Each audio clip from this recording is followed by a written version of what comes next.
Salut, je suis avec Benoît du site bonnegueule.fr, qui est un site qui a été créé en 2007, qui est aujourd'hui numéro 1 dans le domaine de la mode masculine. C'est une entreprise vraiment intéressante parce que Benoît a commencé au début, il y avait pas mal de concurrents et c'était pas forcément évident que c'était possible de réussir dans ce domaine-là. Et aujourd'hui, vous êtes quasiment les seuls dans votre domaine, enfin il va en parler un peu mieux que moi. Est-ce que tu peux nous présenter un petit peu ton parcours et le parcours de Bonnegueule? Alors effectivement, si aujourd'hui je travaille dans la mode masculine, à la base j'ai pas fait d'études du tout dans ce sens. J'ai fait un DUT Tech Deco, technique de commercialisation à Tours, et après j'ai fait une école de commerce qui s'appelle Télécom École de Management. J'ai fait une année de césure où j'étais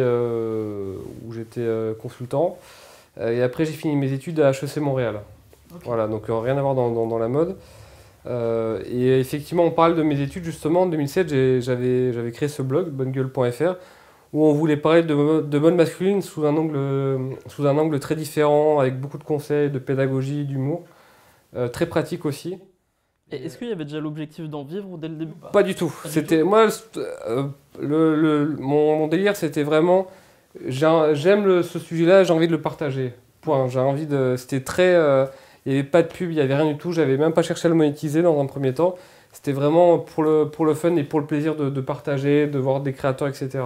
Okay. Et est-ce que, dans quelle démarche tu le partageais? Est-ce que c'est genre le site que toi t'aurais aimé consulter? Ouais, c'est vraiment pourquoi les articles sur Bonnegueule sont très longs, parce que à chaque fois on essaie d'écrire des articles qu'on aurait aimé pouvoir lire ailleurs. Okay. Vraiment, ça et j'avais une espèce d'insatisfaction où je voyais des blogs, mais ça se bornait à un shooting qui était bien fait, mais moi, c'était pas ce que je recherchais, je voulais du fond. Est-ce que tu es toujours dans cette démarche aujourd'hui à écrire des articles pour toi? Est-ce que ouais. Ouais, mais encore plus qu'avant. Même okay. Vraiment, là, je fais des... on a pris la décision, enfin, on va tester, au lieu de publier 3 articles par semaine, on va en publier 2, mais de les pousser encore plus, quoi. Vraiment, de se rapprocher un peu d'être un peu le white but white de la mode masculine. Ok. Je comprends pas la métaphore en fait. Tu connais pas White But Why, c'est un blog où le mec, c'est un mec qui est très intelligent et qui prend un sujet, ça s'appelle la cryogénie. Non, c'est pas la cryogénie, c'est la... Bon bref, le fait de se faire cryogéniser, ça peut être Tesla, la marque de voiture, ça peut être la vie extraterrestre, ça peut être l'intelligence artificielle. Comment fonctionne un moteur, des sujets un peu compliqués qui sont rendus un peu... Voilà, il absorbe une quantité d'informations phénoménales sur le sujet, il te refait un post de 5000 ou 10 000 mots sur le sujet qui est extra. Et donc nous, ça serait moi j'aime beaucoup ce contenu qui est très exigeant, qui se lit très bien, où il y a un vrai effort de vulgarisation. J'aime beaucoup les vulgarisateurs et c'est vraiment encore plus dans ce sens que je veux aller. Donc tu veux faire des articles un peu dans ce genre-là, c'est ça? Ouais, qui vulgarisent encore plus, qui vont encore plus loin, encore plus agréable à lire, avec de la vidéo, etc. Ok, d'accord. Donc c'est important de continuer à faire un truc que tu fais avant tout pour toi-même, même quand tu as beaucoup de gens qui te suivent. Tu peux nous dire combien tu as de vues par jour sur ton site ou tu as des chiffres un peu de on s'approche doucement des... Je crois qu'on les a même dépassé les 300 000 pages, les 300 000 visites par mois, on les a dépassés. Donc on doit avoir, je crois que sur une page Facebook, on doit avoir 35 000 fans. Sur YouTube, on a dépassé les 10 000, alors qu'on l'a lancé il y a 5 mois. Okay. Et sur Instagram aussi, on doit être à 15 000, je crois. D'accord. Mais quand tu as autant de gens qui te suivent, t'as pas quand même une pression pour faire ce qui plaît aux gens ou ce que les gens demandent seulement, plutôt que ce qui te plaît à toi? Est-ce que tu as un juste milieu entre les deux? Si, mais c'est ça qui est piégeux, parce que justement, je pense que les gens viennent sur le blog parce qu'on se fait kiffer dans le contenu. Je suis pas tout seul à écrire les articles, et justement en se disant ah ouais, mais là ça serait un peu long, il faudrait réduire la taille de l'article, ah là c'est un peu trop compliqué, donc on simplifie le propos. On perdrait complètement notre saveur en fait, notre élément différenciateur. D'accord. Donc c'est vraiment important de garder cet engouement, cette passion pour la mode masculine et de surtout pas essayer de chercher à trop être mass market entre guillemets. Okay. Et un truc qui a fait qui est vraiment différent, je pense, de Bonnegueule par rapport à d'autres sites qui ont un peu émergé au même moment, c'est que vous êtes vraiment en contact avec les gens qui vous suivent, vous répondez beaucoup aux commentaires, aux mails, donc par mois je crois que vous répondez à 5000 mails, c'est ça? Ouais, alors 5000 questions, que ce soit par mail, par commentaire Facebook, par message Facebook et par les commentaires sur le site. Effectivement, on répond à beaucoup de questions. Le community management, entre guillemets, enfin si on peut appeler ça du community management, parce que nous on est là pour aider les hommes à se sentir bien dans leurs vêtements, et donc peu importe le format, la manière dont on leur répond, l'important c'est de leur répondre, c'est de répondre à leurs questions, c'est de les aider dans leurs problèmes par rapport à ça. Et c'est quelque chose qu'on prend très au sérieux, puisqu'on c'est plusieurs heures par jour, quoi. On a beaucoup investi là-dessus, parce que ça crée beaucoup de confiance, de proximité, ça remplit notre mission sans chercher à faire du profit avant tout, c'est notre mission, elle est là. Donc tu penses que c'est vraiment un truc primordial? Ouais, alors effectivement, donc il y a ce côté, c'est notre mission avant tout, peu importe le temps, l'argent que ça prend. De l'autre côté, effectivement, il y a cette valeur qu'on crée en répondant à toutes ces questions. Et ben, chez Bonne Gueule, on est convaincu qu'on s'y retrouve, cette valeur qu'on crée, on en capte une partie parce que nos lecteurs deviennent nos clients, ça crée beaucoup de confiance, ça crée un cercle très vertueux d'entraide et de soutien en fait. D'accord. Et ça s'est passé comment? Parce que c'est assez exceptionnel de faire ça. Vous le faites depuis le début? Ouais, dès le début. Moi, je répondais à tous les commentaires quand j'étais tout seul, à tous les commentaires, à tous les mails. C'était très, très important pour moi. Vraiment hyper important d'avoir cette démarche où je suis là pour aider les hommes à se sentir bien dans leur vêtement. Okay, c'était ma mission. C'est plus une question de valeur en fait. Ouais, exactement. Tout à fait. Ça, même quand on ne monétisait pas, ça a toujours été l'un des piliers du blog. D'accord. Cette exigence dans la réponse à nos lecteurs. Ok, donc c'est marrant parce que c'est vraiment, je pense vraiment très contrariant par rapport à des marques de mode qui plutôt essayent de créer une distance avec leurs clients. Ouais, qui essayent vraiment. Par rapport à des sites même. Voilà, pas plus de 10 minutes avec tel client. On va pas passer du temps à lui répondre parce qu'il fait chier, c'est la troisième question qu'il pose. Non, nous on est complètement à l'opposé de tout ça. Encore une fois, on est là pour aider les hommes à se sentir bien dans leur vêtement, peu importe le format, peu importe le temps que ça prend, mais c'est notre mission.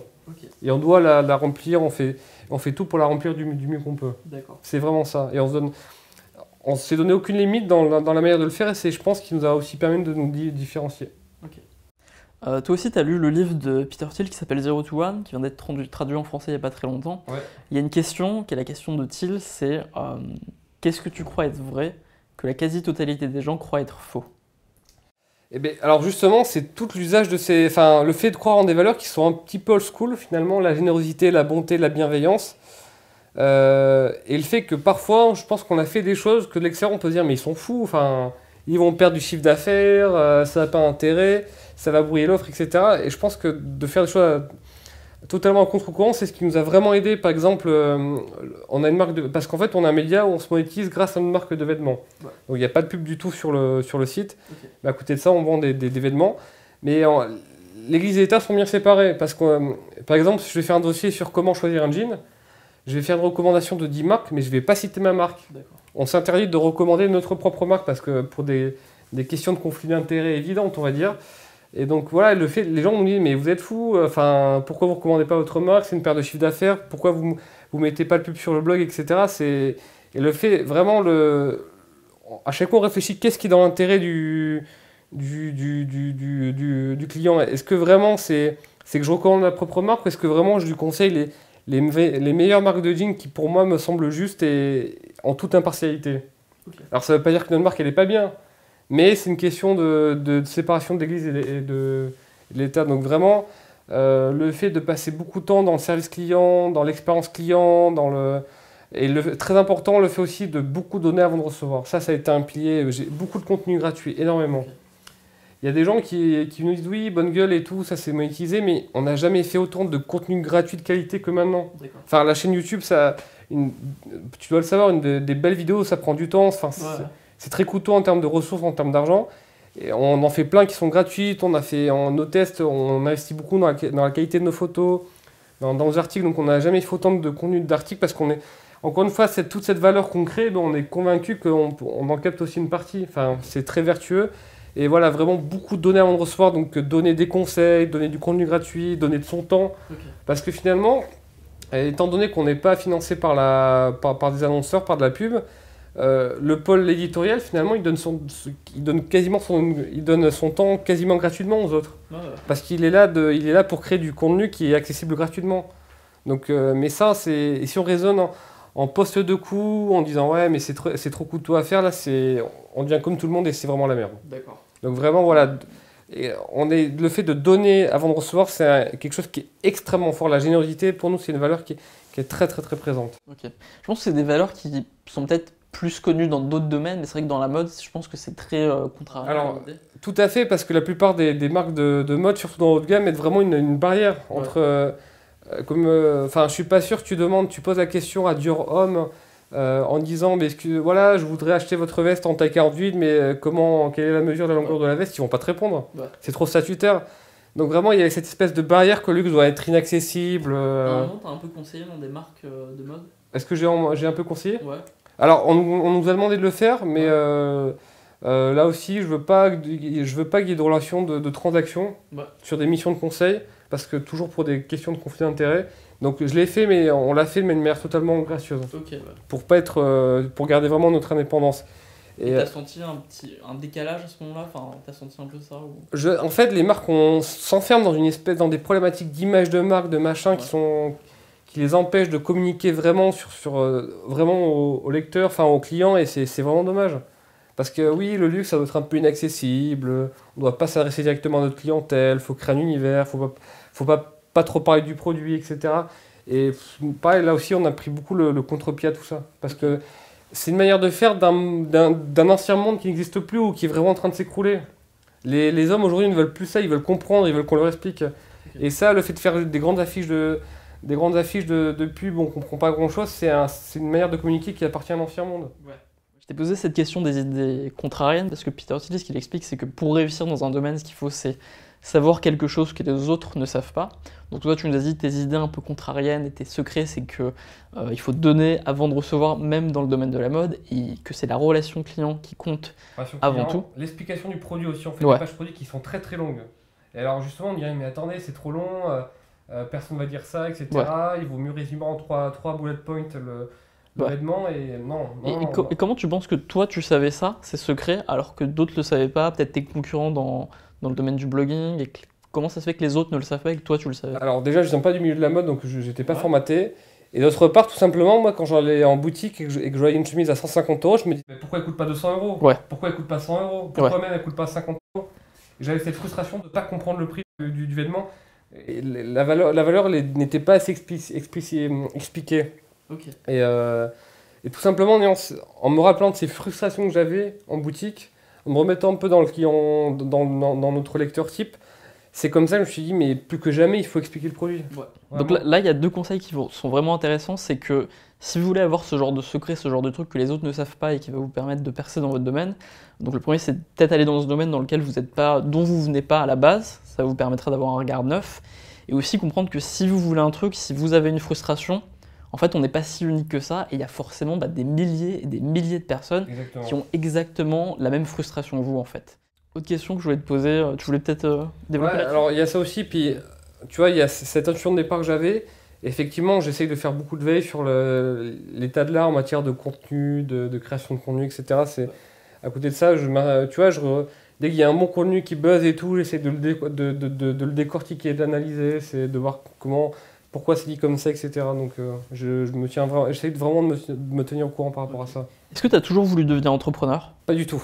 Pas du tout. Mais vraiment, j'ai 2 parents fonctionnaires qui parfois s'habillent un peu chez Decathlon, donc rien à voir avec l'entrepreneuriat et la mode masculine. D'ailleurs, que ce soit du côté de ma mère ou de mon père, il n'y a jamais personne qui a monté une boîte, jamais personne. Donc effectivement, je viens pas du tout de l'entrepreneuriat. Je m'imaginais pas du tout entrepreneur. Quand j'étais en école de commerce, j'étais pas du tout le mec qui voulait être président d'une association. Je faisais un peu partie de la majorité un peu silencieuse, on va dire. Mais c'est souvent ça, les entrepreneurs. Souvent, c'est des gens plutôt discrets. Ouais, exactement. Mais en fait, tout simplement, c'est que j'ai fait une année de conseil, comme je t'ai dit, dans une boîte de conseil en informatique. Et ça m'a un peu effrayé. Je me suis dit, mais ça peut pas. Enfin, les 30 ans de ma vie, les prochains 40 ans, ça peut pas être ça. Et je me suis retrouvé un peu en embranchement. Soit bonne gueule, j'y vais à fond. Et j'essaie de le monétiser, et voilà. Ou soit, je suis la voie tracée. Et finalement, de manière très rationnelle, je me dis, c'est le moment. Parce que j'ai pas de crédit immobilier, j'ai pas de femme, j'ai pas d'enfant, j'ai des besoins financiers à titre personnel qui sont très faibles. Tu vois, je vivais dans 15 mètres carrés. Donc, et je me suis dit, finalement, je suis dans des conditions vraiment optimales et où je risque le moins pour essayer de vivre de bonne gueule. Et heureusement pour nous, ça a marché. La monétisation s'est très bien passée. Ok. Est-ce que tu as eu une hésitation à un moment ou est-ce que pour toi, est-ce que tu aurais pu avoir une autre vie, genre de salarié plus classique ou ça s'est passé comment? En fait, alors nous, on a eu beaucoup de chance parce qu'on a commencé à monétiser bonne gueule grâce à un e-book qui était le Bonne Gueule Book. Ouais. Qui a dès le début très très bien marché. À ce moment, tu étais entre deux, tu travaillais. Ouais, j'avais rencontré Geoffrey, mon associé, et l'e-book dégageait suffisamment de chiffre d'affaires pour qu'on puisse se payer, Geoffrey et moi. Alors évidemment, c'était très léger, on n'avait pas de bureau, on avait chacun un ordinateur, on n'avait pas de stagiaire, on n'avait personne. Effectivement, donc de suite, on avait de quoi se payer suffisamment pour vivre, et ça a été une grande chance pour nous. Okay. Parce que quand tu as une stabilité financière, tu vois, t'es un peu plus tranquille. Donc, avant de lancer ce livre, tu travaillais et en même temps tu travaillais sur Bonne Gueule. Ouais, enfin quand on a commencé à monétiser le site, c'était en 2011. Non, c'était c'était 2011, c'était mi-2011 et on a commencé à monétiser. Et j'étais stagiaire, quoi, j'étais en année de césure. D'accord. Et heureusement pour moi, je finissais mon année de césure en juillet 2011. Et j'avais une année d'études que je devais finir en avril 2012. Donc j'avais quasiment un an pour bien préparer la fin de mes études, pour bien structurer Bonne Gueule de manière à ce que ça puisse être un vrai job, quoi. Ok, parce qu'il y a pas mal de gens qui voudraient entreprendre, mais ils doivent gagner de l'argent et puis ils n'ont pas le temps d'entreprendre, quoi. Enfin, toi, comment tu as géré ça? T'as fait des sacrifices Alors, encore une fois, moi, les étoiles se sont très bien alignées parce que quand j'ai fini mon année d'études à HEC Montréal, j'avais 15 heures de cours par semaine sur un sujet qui me plaisait, sur lequel j'avais des facilités. D'accord. Donc, les cours ça allait, tu vois, je pouvais les gérer facilement. Et à côté, évidemment, moi, je suis convaincu que les études, c'est aussi fait pour bien kiffer la vie. Ouais. Et donc, j'étais un peu en mode YOLO, quoi, tu vois. Mais à côté de ça, j'avais le temps, tu vois, quand t'as cours que l'après-midi, pas le matin, et t'as le temps d'écrire des articles, t'as le temps d'améliorer la conversion, t'as le temps de faire tout ça, mais si tu veux gagner plus que les autres, avoir une situation qui soit différente de les autres, t'es obligé de faire les choses différemment que les autres et de risquer plus. Ouais. Moi, j'ai de la chance parce que le timing était parfait, mais Geoffrey, lui, qui était en poste, a démissionné, a posé sa démission pour se consacrer à plein temps sur Bonne Gueule. Mais l'entrepreneuriat, la liberté de l'entrepreneuriat, ça va pas sans le fait de prendre un minimum de risques. Donc oui, au lieu de regarder des séries télé, on va se former, on va créer, on va créer quelque chose. Au lieu de regarder la télé, pareil, on va créer, on va se former. Enfin, il y a un moment, faut s'y mettre, quoi. Il n'y a pas de secret. La semaine de 4 heures, c'est très inspirant. Mais très globalement, aujourd'hui, il y a une telle... parce que il y a une telle concurrence qu'il faut s'y mettre un petit peu. Ouais. Donc, t'as plutôt une vision critique de cette philosophie, la semaine de 4 heures? C'est une vision de l'entrepreneuriat qui est très romancée. Ok. La semaine de 4 heures, pour ceux qui ne connaissent pas, c'est l'idée que en étant assez intelligent, malin et en automatisant, tu peux vivre très bien en travaillant 4 heures par semaine. Plutôt que de travailler beaucoup pour devenir millionnaire. 4 heures par semaine, ça me paraît un petit peu light quand même. Mais en fait, ça me paraît pas viable sur plusieurs années. Ouais. Tu vois, tu peux le faire sur plusieurs mois et encore, mais... Ça a quand même demandé de sacrées connaissances en remarketing, en création de produits, enfin tu vois, ça se fait pas à la fleur au fusil. Ça demande quand même de solides compétences qui peuvent s'apprendre facilement, hein. Ouais. C'est pas le problème, mais qui mettent du temps à acquérir. Et moi c'est une belle vision de l'entrepreneuriat, mais qui est très romancée. Mais je pense que tout le monde devrait le lire. Ouais, parce que par contre, la liberté que ce livre prône, elle est tout à fait possible. Et moi je connais des entrepreneurs j'en connais plusieurs qui ont cette vie-là. Et cette vie-là qu'ils prônent, elle est possible. Mais en travaillant un peu plus que 4 heures par semaine. Mais la vie, elle est possible. Au moins, initialement, au début, ça demande plus de travail. Mais de toute façon, le titre est juste... voilà. Ça résume l'idée. Mais c'est un livre qu'on peut conseiller. Ouais, je pense que c'est la petite étincelle qui va vraiment... qui est tout à fait... Enfin, je connais pas de livre plus inspirant et plus motivant que ce livre-là, même si aujourd'hui, la réalité est un petit peu différente, quoi. Okay. Est-ce que tu peux nous donner tes livres préférés dans tous les domaines confondus? Alors moi, il y en a un qui s'appelle, j'ai un trop les accents anglais, mais qui s'appelle Reinventing Organization, okay. Que je t'avais conseillé aussi, de Frédéric Laloux, qui parle de ces nouvelles entreprises libérées, qui diminuent un peu ces hiérarchies très pyramidales, c'est le haut qui décide et c'est le bas qui exécute, qui est fabuleux. Moi, ça a été vraiment un game changer, parce que Bonne Gueule, on est une quinzaine. Ouais. Et vraiment, la manière dont... Enfin, ça m'a vraiment éclairé sur certaines choses. La manière de voir une entreprise, de voir une organisation... d'organiser la hiérarchie. Enfin, ça a été vraiment, pour moi, c'était un super livre. Bon, La semaine de 4 heures aussi, je suis obligé de le citer quand même, parce qu'il est très inspirant. Ensuite, ton autre livre, j'avais beaucoup aimé la biographie de Steve Jobs. Qu'est-ce que j'ai lu d'autre ensuite? Est-ce que tu apprends principalement par les livres ou est-ce que tu as une autre manière d'apprendre peut-être? Alors ouais, j'en ai plusieurs. Donc moi effectivement, j'aime beaucoup en développement personnel, je suis beaucoup Mark Manson, j'aime beaucoup. Wait But Why, dont j'ai déjà parlé, et James Clear, jamesclear.com qui est très bien. Qui est vraiment, voilà, c'est des bons articles sur le sujet. Et sinon, à leur manière d'apprendre, il y a un truc que je fais qui marche très bien pour moi, c'est que j'appelle ça un peu le soft learning. Ouais. C'est le fait c'est trouver, en fait, le point de départ, c'est de trouver du contenu sur lequel on va apprendre, fait par des gens passionnés. C'est-à-dire la passion, ils doivent communiquer leur passion et trouver des chaînes YouTube sur le sujet. Donc je regarde une vidéo le matin et le soir, par exemple, j'ai voulu me mettre à la musculation. Bon, je suis grand débutant, mais tu vois, en regardant une vidéo le matin, une vidéo le soir, sur plusieurs semaines, sur plusieurs mois, et bien mine de rien, tu arrives à apprendre correctement l'exécution d'un mouvement, à apprendre les bases de la diététique, même à trouver parfois la motivation nécessaire pour le sujet. Donc, voilà, en stimulant continuellement ton cerveau sur le sujet, tu apprends vite et il ne faut pas avoir peur de la répétition. C'est-à-dire que tu as plein de vidéos qui expliquent comment faire un bon développé couché. Et ben, je crois que je les ai à peu près toutes regardées. Et comme ça, de la répétition vient vraiment l'assimilation. Et l'avantage de ce système, c'est que ça te permet de faire ça sans passer des soirées où tu vas te taper 2 heures de vidéos de musculation. Tu vois. Ça, c'est un peu chiant. Mais ça se fait sur le long terme, tranquillement, le matin, le soir, en rangeant ton appartement, en faisant un autre truc, en pliant ta chemise, en faisant ton repassage.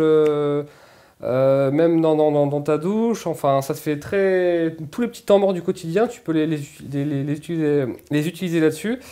Et par exemple là je projette donc de passer mon permis moto et j'ai déjà repéré des chaînes YouTube de passionnés qui expliquent comment bien prendre un virage en moto, comment bien conduire sous la pluie, etc.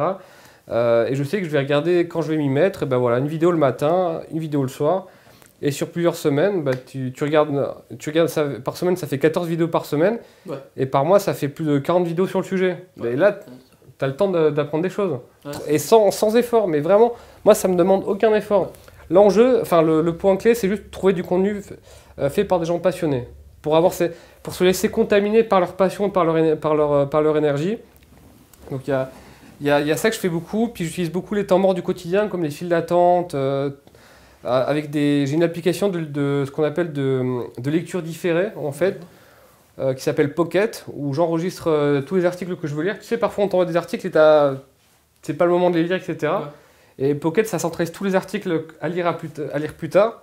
Et ça te les met dans une bonne mise en page, c'est propre, tu peux consulter ça hors ligne dans le métro, donc c'est canon. Okay.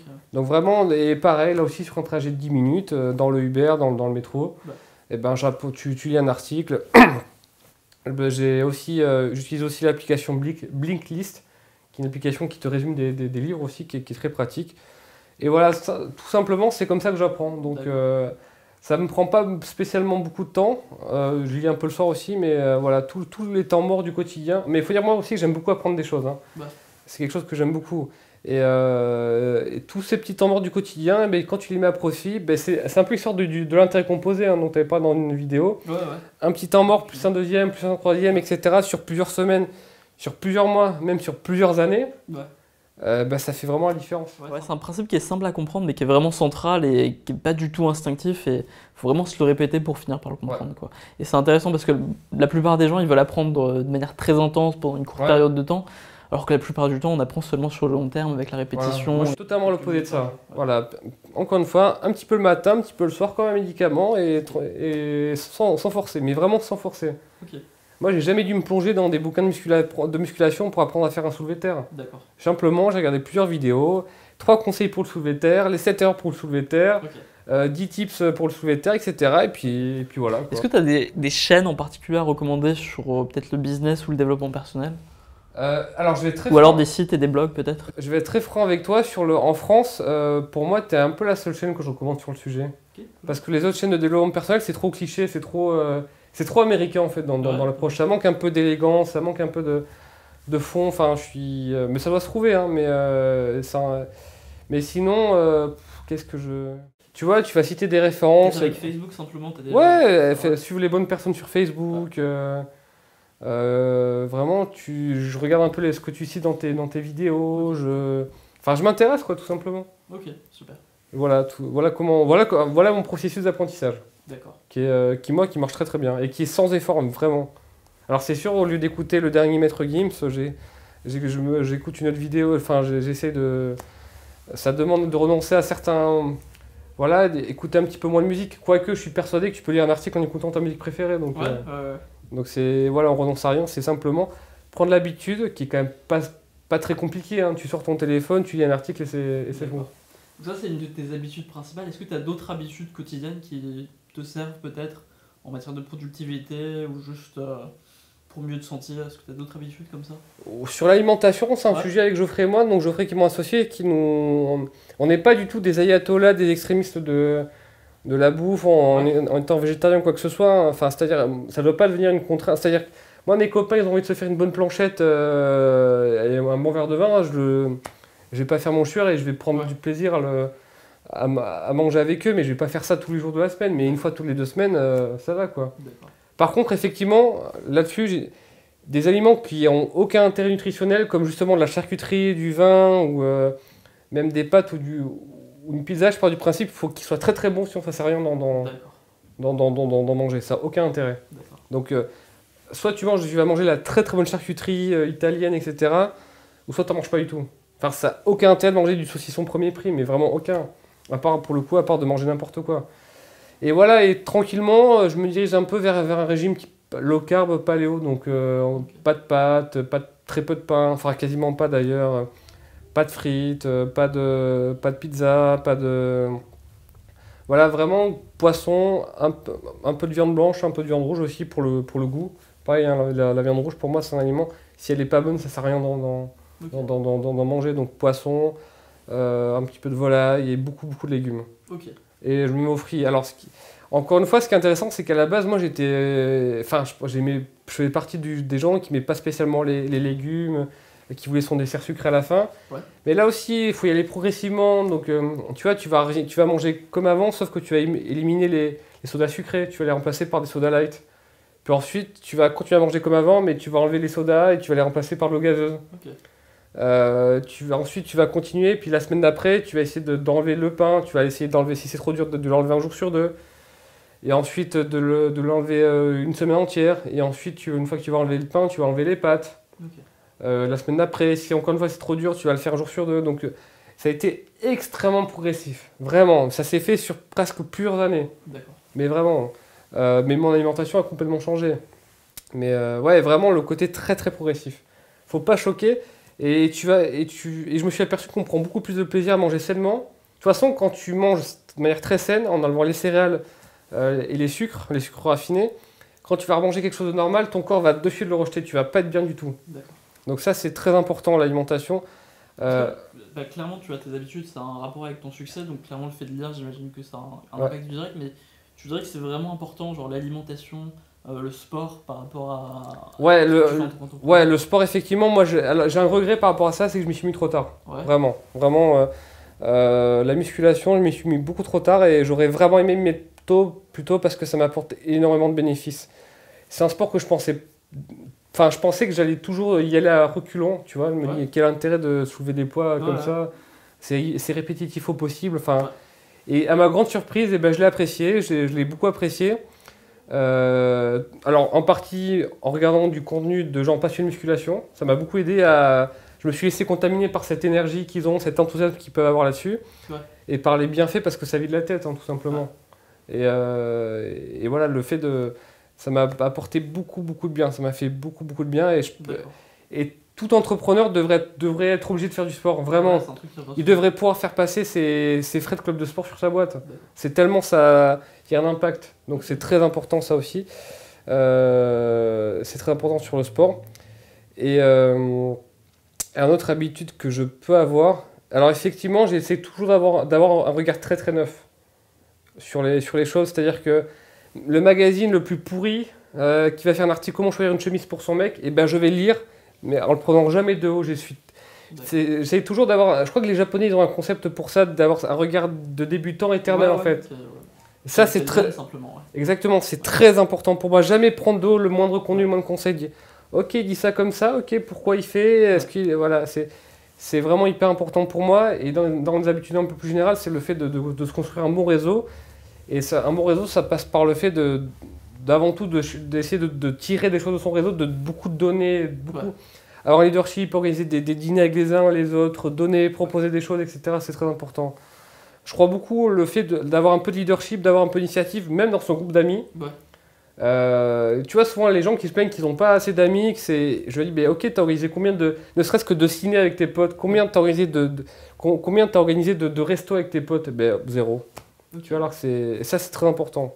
Ok, d'accord. Donc donner beaucoup plus que vous voulez. Voilà, exactement, apporter des choses, proposer des choses, faire découvrir des endroits à ses potes, organiser des restos avec ses potes, faire une soirée faritas chez soi, organiser une soirée vin et fromage, ça coûte rien à faire chez soi. Vraiment essayer de donner des choses, donner de l'amour, donner de l'énergie, donner de la joie. Tu vois, organiser des week-ends entre potes. Aujourd'hui, en plus, ça coûte plus grand-chose avec Airbnb et les compagnies low cost. Tu vois, et vraiment organiser, donner, c'est comme ça qu'on va se faire inviter, qu'on va rencontrer des gens, c'est très important. Ouais, c'est particulièrement vrai aujourd'hui, même dans le business, sur Internet. Et vous avez l'avantage de le comprendre si vous regardez cette vidéo, alors que plein de gens plein de grands groupes, plein d'anciennes entreprises le comprennent pas et sont pas vraiment prêts de le comprendre, je pense. Donc ça peut être un avantage concurrentiel. Pour revenir un peu au business et encore un peu à la philosophie Peter Thiel, est-ce que tu considères que tu as un peu un monopole dans ton domaine, à savoir la mode masculine Non, de manière générale non, parce qu'il y a des médias et des marques qui sont bien plus gros que nous.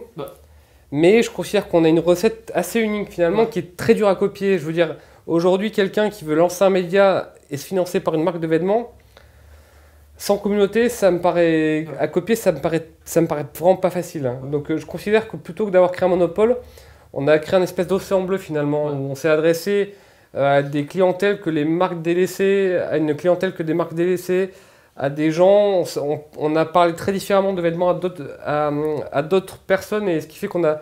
Je pense pas qu'on pique, comme dit Geoffrey, des clients à PC ou à des marques milieu de gamme. Et vous n'avez jamais cherché à faire ça en fait. Voilà, on pique plus des clients à des gens qui... Mais c'est un peu, typiquement, tu vois, les taxis versus Uber. Je pense pas que Uber ait piqué une clientèle au taxi. Mais je pense qu'il y avait un besoin latent que les taxis n'arrivaient pas à satisfaire. Et ce qui fait qu'ils ont Uber a tout raflé. Et je pense que pour la mode, on en serait un peu dans ce style-là. Ouais, donc c'est important d'expliquer ça parce que...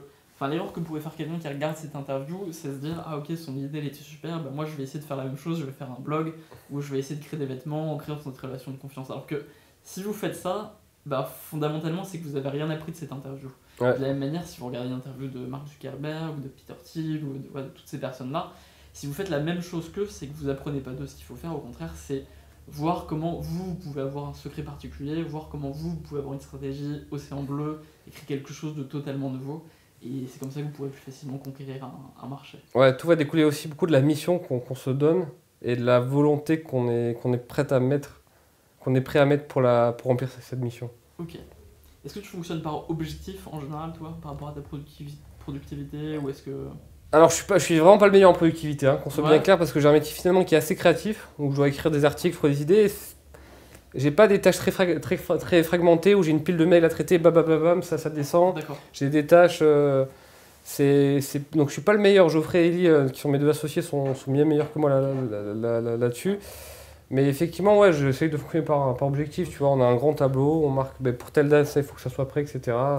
Okay. Mais là-dessus, il n'y a rien de vraiment bien révolutionnaire. Okay. Et vos objectifs actuels en ce moment, c'est quoi? Vos projets? Alors les projets, donc là on a ouvert une boutique à Lyon, éphémère, à voir si on ouvre une boutique permanente en juin. Okay.